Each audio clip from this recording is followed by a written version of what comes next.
எங்கே சுற்றி எங்கே வந்தாலும் இந்த காட்டுக்குள்ளே வந்து அதில் கிடைக்கிற நிம்மதி வேறு எதுலேயுமே கிடைக்காதுங்க. பல ஏக்கர் கணக்கில் இல்லைனாலுமே 1.5 காடாக இருந்தாலுமே அதில் வந்து விளையிற ஒவ்வொன்றும் நமக்கு பொக்கிஷம் மாதிரி தானுங்க தெரியும். எனக்கு இந்த இட்லி பூ கலர் ரொம்ப பிடிக்கும். வர்ற அன்னைக்கெல்லாம் அந்த கலர் பார்த்தா எனக்கு அவ்வளோ ஒரு இஷ்டம். கோயம்புத்தூரில் நம்ம வீட்டில் இந்த பூவெல்லாம் வைக்கிறக்கு இடம் இல்லைங்க. அதனால் முடிஞ்ச பூச்செடியெல்லாம் இங்கே தோட்டத்தில் தானுங்க வச்சு விட்ருப்பேன். அதே மாதிரி என்னென்ன பழமரமெல்லாம் வைக்க முடியுமோ அந்த இடமெல்லாம் வந்து வச்சுட்ருக்குறேனுங்க. இந்த மழை காலத்தில் தானுங்க எந்த பழமரம் வைக்கல. இல்லை வருஷத்துக்கு ஒரு மரம் வச்சு விட்ருவேன். இந்த வருஷம் எதுவும் வைக்க முடியல. அடுத்த வருஷம் கண்டிப்பாக வந்து இன்னும் 2, 3 பழமரம் கண்டிப்பாக வச்சு விட்றோணுங்க.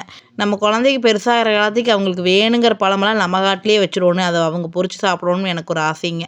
இது வந்து பார்த்தீங்கன்னா வாட்டர் ஆப்பிளுங்க. இது நல்லா வளர்ந்துருச்சு. கிட்டத்தட்ட 1 வருஷம் மேலே ஆச்சுங்க இதை வச்சு.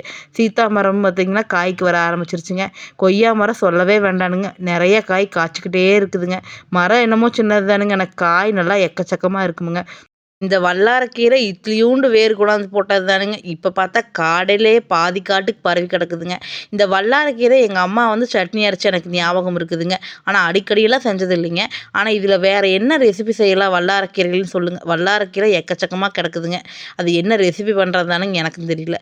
தெரிஞ்சவங்க கமெண்ட் பாக்ஸில் சொல்லுங்கள்.